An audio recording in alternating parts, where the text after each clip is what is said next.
Hey, what's up guys? How's it going? In this video, we're going to be going over what it's like to drive the new 2024 Prius. We're in the XLE. I did a full walk around the video separately if you guys want to check that out. But this is purely how the vehicle drives in my experience in the last couple of days of driving it and testing out all the modes and on all that stuff. So I do want to start with the MPG, and I'll actually go to my MPG menu right here and tell you guys that I've been getting, between some hard driving and some highway driving, 41.5 MPG. And honestly, that's really good. The EPA estimated range on this one I'll put up here. It's in the 50s. It is higher. I've been driving it pretty hard, I'll be completely honest. Just trying to get on it, test out sport mode, and see if that actually does get you something that's noticeable and fun in a way, which you never used to really expect out of a Prius because it never used to have a sport mode. You used to have a power mode, which is the most power it could give you. So we'll get into that. That's the MPG portion. Things you notice though sitting in it and driving the vehicle, I want to say, is your seating position and like the steering wheel position slash gauge cluster. That's probably the most unique aspect of this vehicle, and honestly, I like it a lot. It reduces a lot of fatigue. I feel like they made things look, the armrests just they're perfect, and then I can easily put them on the wheel, and I can position the wheel, and then I can kind of easily rest and have some good control over the wheel if I'm on a longer commute or cruising around. And the steering is really light. For a sports car, you don't want that. But for a car that's going to be driven in the city and you're going to be turning around a lot, or just driving a lot, that really helps, again, reduce that fatigue, which I really like. The position is nice too. I think it sits a little lower than normal steering wheels compared to other vehicles. But I like that. I like having steering wheel low. You could just rest your hand down here. There is that center pillar on the steering wheel, but like honestly, it's like you do get a good position, just kind of chilling, keeping your hand down here. If you're just again cruising, obviously it's not the best place to keep your hand on the wheel for actual good control of the vehicle.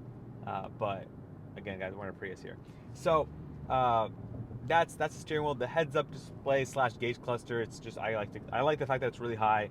You don't need a heads-up display and a gauge cluster. That just, I feel like that's redundant at times, given how high some of these cars have the center screen. This one's so high that they didn't even bother with the heads-up display, and I like that. I appreciate it a lot more because it's just less redundant information, and it's in one spot. It's super high. It's in your frame of view, so you can look down if you want, and if you don't care about it, it's just you don't focus on it.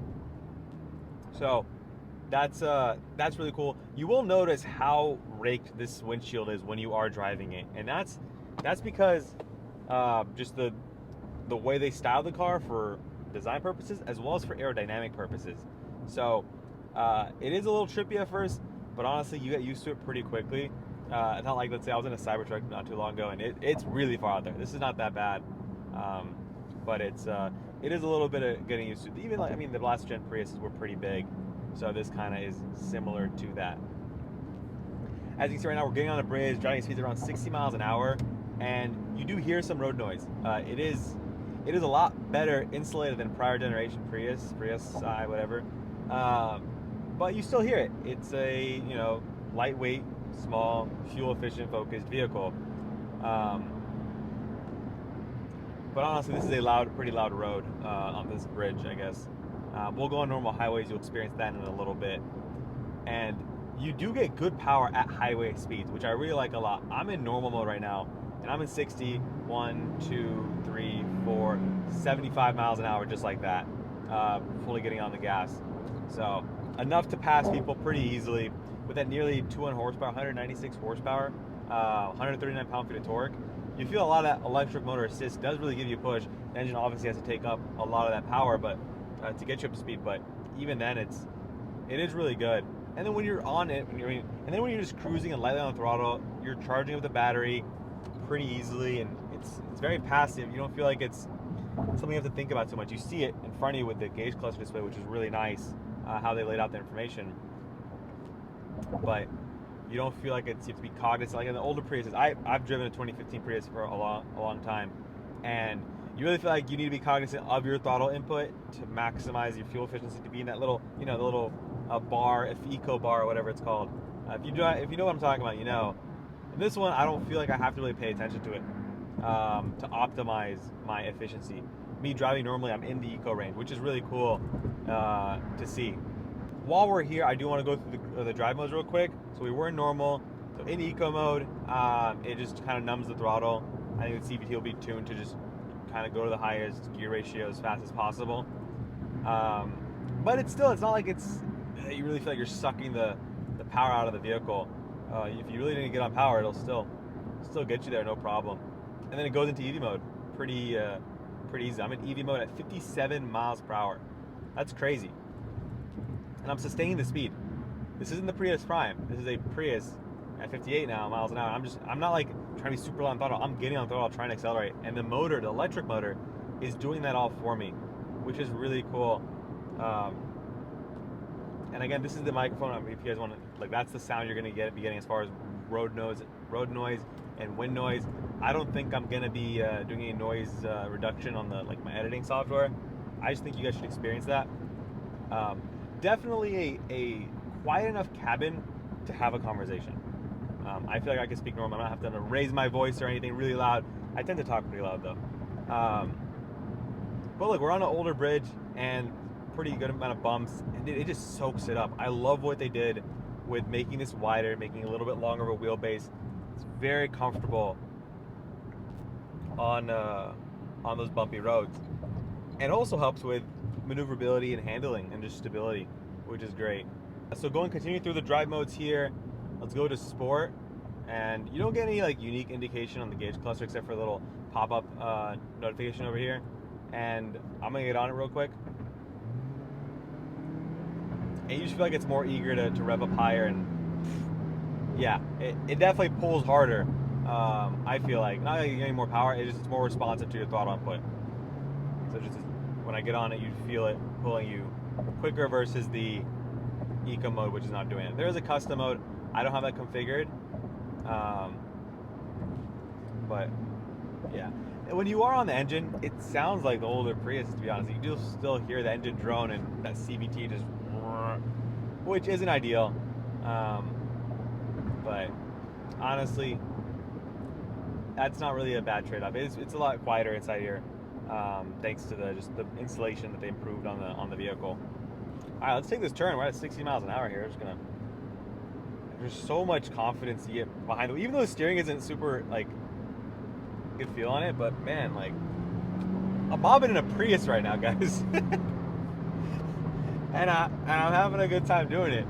That's actually crazy. Like, we're cruising at 80 miles an hour here. The MPG has gone down since I've gone on it. It's now at 40. Bro, 40 miles an hour is pretty cool. Yeah, back to, I think, eco mode. Yeah, back to eco mode here. This one, because the XLE has heated seats, which is honestly really nice. It doesn't have the ventilated seats. You don't get the 3D surround view mirror camera system. Excuse me. So you get the not as nice of a resolution rear camera, which is a little annoying. And a parking sensors up front, which is helpful. It's a nice to have, the camera system. I'm not gonna lie, I like it. You don't need it. Obviously, you don't need it, but it is an amenity if you want to option that. So now we're on a normal highway right now, no traffic, it's great. I'm gonna go try out the lane keep, part of that Toyota Safety Sense 3.0 system. So we're gonna pick a different mode we want. Adaptive cruise control, those are your two modes. And then we're gonna set it, just go like right there. And then we are at 73 miles an hour. I'm gonna increase the speed here to 75. All right. Let's see. Okay, so this thing will help keep me in my lane. Your hands should be on the wheel at all times. So just want to mention that. But it'll help keep you in your lane. And right now we are cruising. My hands are off the wheel to give you guys an idea of the fact that it is keeping me in the lane visually. But honestly, driving this, and you're just on a longer commute, you're gonna get cozy, put your hand down here. It told me to put my hand on the wheel as well, to keep that lane tracing. And you'll see it give those micro adjustments. It's not ping-ponging you back and forth, which is really nice. And for long commutes, this is standard on all the Prius models. Whatever grade you get Toyota Safety Sense 3.0 standard, which is a great improvement. Blind spot monitoring is included, pre-collision assist, warnings, and all that stuff. So it's a good system. I don't think people talk about it much when they mention any of the new vehicles. Honda Safety Sense, Acura, all of them have really good standard safety features, a suite of technologies on all vehicles. And you appreciate it when you are commuting a lot day to day. Let's talk visibility real quick. Because of this, the way that the car is set up, visibility is really nice. You still get those, smaller mirrors, windows up front to view pedestrians. Your A-pillars, while they are raked pretty aggressively, they're really thin, so they don't block your visibility too much. And then turning around, looking left and right, you really do have good visibility as far as checking your blind spot, even though it has a blind spot monitor. You can look at it very quickly, and you'll see whether it's clear or not right off the bat. Overall, I just love the simplicity, though, of this interior. You get a sense of this, it's focused on visibility. I'm not really paying attention to the steering wheel because of just how low everything is. I can just look out, and then everything else becomes kind of just, in the background. So it's nice. It's also nice when you're in the city. I also want to comment on these seats real quick. This one is power adjustable. The passengers is manually adjustable, and I want to just kind of point out how nice the cushions are, because they're on the stiffer side, but they're very supportive. Like once you're sunk in, kind of, you just feel like you are.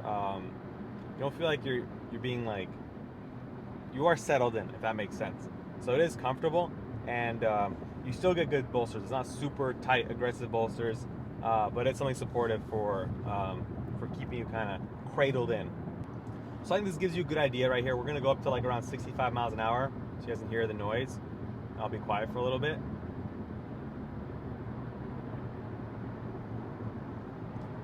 And then we'll go up to 70 right here. Another thing I want to point out that I really liked about just getting in and out of the vehicle and just living with it is the chimes.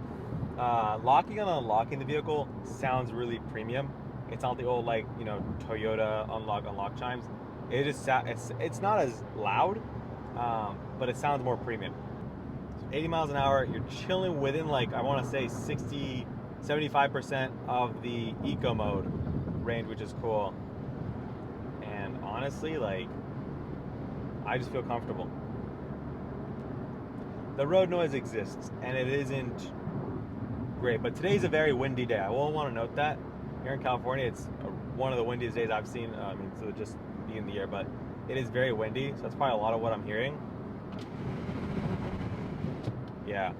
Let's get the AC going here. This is not the dual zone climate control system, it's single zone, but I love how it's tactile buttons, easy to operate. You just look at your center buttons, your fan adjustment, change the position, and then the temperature. And these vents are just perfect, easy to adjust, and to the point. No touch sensitive climate adjustments, nothing like that. And I'm a big fan of it. You can turn your AC on, boom, just like that. You have recirculating, if not, you can turn that on or off. And then, yeah. This is a nice car. It's a very nice car. This one costs around $31,000. The XLE model starts at. You can add options and packages after that. But honestly, I really like the appointments. I have my hand on the shifter. This is the Prius shifter. It's been on. It's starting to go on a lot of other vehicles now. I just like how everything sits within reach. The phone charger. Another thing I want to talk about. It's a slot. I was worried it'd be hard to take in and out. You do have a good space for your thumb here, so you can kind of just pull it out. And I want to say this is the iPhone Pro Max, the larger size. It fits and it charges with a case on. So it doesn't charge fast. It will warm up your phone, but it charges. You have a wire pass through here, and you can charge with a wire. That's what I would do personally. But it's a place to hold your phone if you're not going to charge it up. Just tilt it on the left side. You won't engage the charger. You can turn it off actually, and it'll just be a place to hold your phone. So that's how I would use it personally. I wouldn't put it. You could put it here, but as far as out of sight, less distractions, you just go set it up wireless Apple CarPlay, wireless Android Auto, however you like it, and then just go off the screen here. All right, so let's see how fast we can go in pure EV mode while we're just in the normal hybrid setting, obviously eco. So we're going a little 38 now. Go pretty fast. So 39 is when it really started getting touchy. I probably could have gone higher if I was more patient with it. But that's honestly, right when I slowed down and get back on the brakes, it just turned back on eco mode really quickly. So it's really favoring keeping the engine off and running that motor as much as possible, just because it has the power to. So I'm gonna hit pure EV mode right now. So it's going to force an EV. I think this goes up to like 25, 26 miles an hour when I last used it yesterday. So, cool thing is here, go slowly on this dip. Did not scrape, which is nice. You get good pulling power. If I get on it, it keeps pulling even in pure EV mode, which is nice.